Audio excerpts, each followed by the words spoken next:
Delta blues. It's the sound that really hooked me into the blues, and while there's certainly many notable exceptions, I tend to think of Delta blues as a hard-driving, raw, in-your-face style of blues.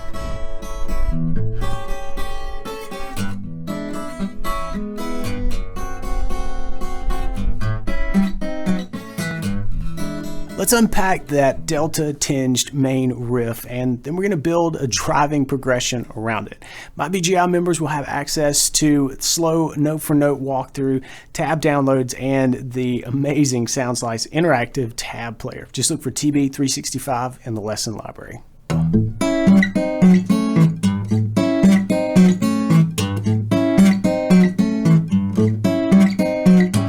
The riff is centered around an A7 chord, and then on the fretboard we're going to flatten that down by 1 fret, and then we end up with a really nice color here. That's an A diminished 7 before coming down to just an A bar chord. Then we just momentarily hit that G, that low G, but you'll see where that fits in. But what's happening on the fretboard is not nearly as complicated as what's happening with the picking hand.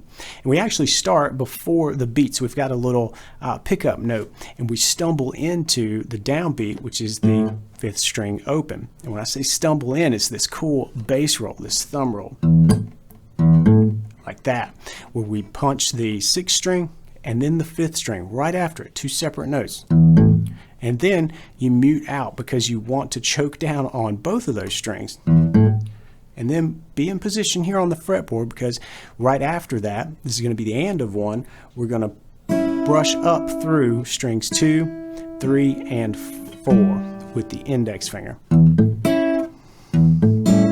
Yeah, try to hit those 3 if you can. The top 2 from the chord, that's totally fine too. And you could brush through and hit that open E string as well. But what I'm focusing on are these 3 strings. All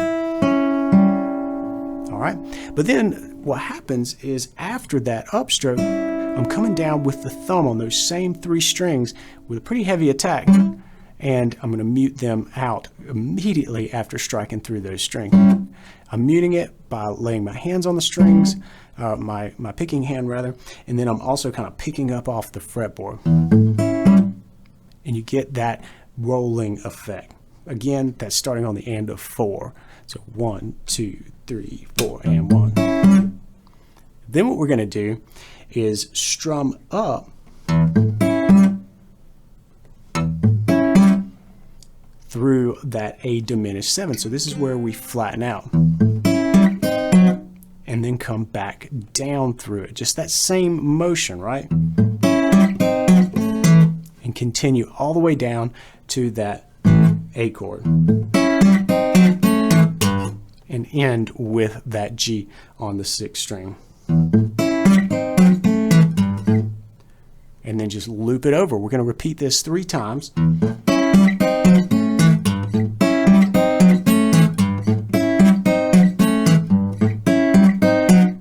On the last time, we start out the same, but after this part, we're coming back up, and we're going to end with, that's just with the index finger, down, up, down, okay? You can see how mean this riff is, and as the progression moves into the D chord, we're going to introduce some higher notes for a really nice contrast. This section over the D chord, I'm actually thinking of it coming from a D7 right here with this shape, even though the bass is going to play A, but that's okay. And A is a really strong note of a D7 chord. But we're going to kind of keep the rhythmic idea the same. It really pairs nicely with what we just did over A. We even have a pickup note that starts on the previous measure, and that's actually a slide into the 7th fret. Pop that A, and then play this little melody, top 2 strings only, and brushing up with a nice staccato. Again. And then there, you're not supposed to thump your guitar. I did. But we're just doing that down, up, down strum, just like we did before, but it's a little tricky because you're just aiming for the top 2 strings here. Now the next 4 bars start out a little more relaxed, and then we head into that big E7 chord. for an interesting lick that comes right around this chord shape, before getting back into some nice strumming over a D7 in the open position. And then finally, we'll revisit our main riff before strumming out over a big E7.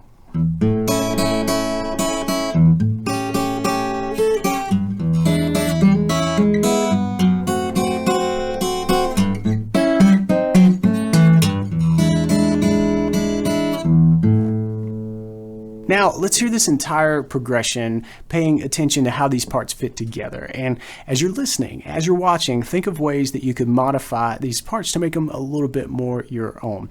I always like to encourage you to learn the piece and then go off in your own direction and put your stamp on it.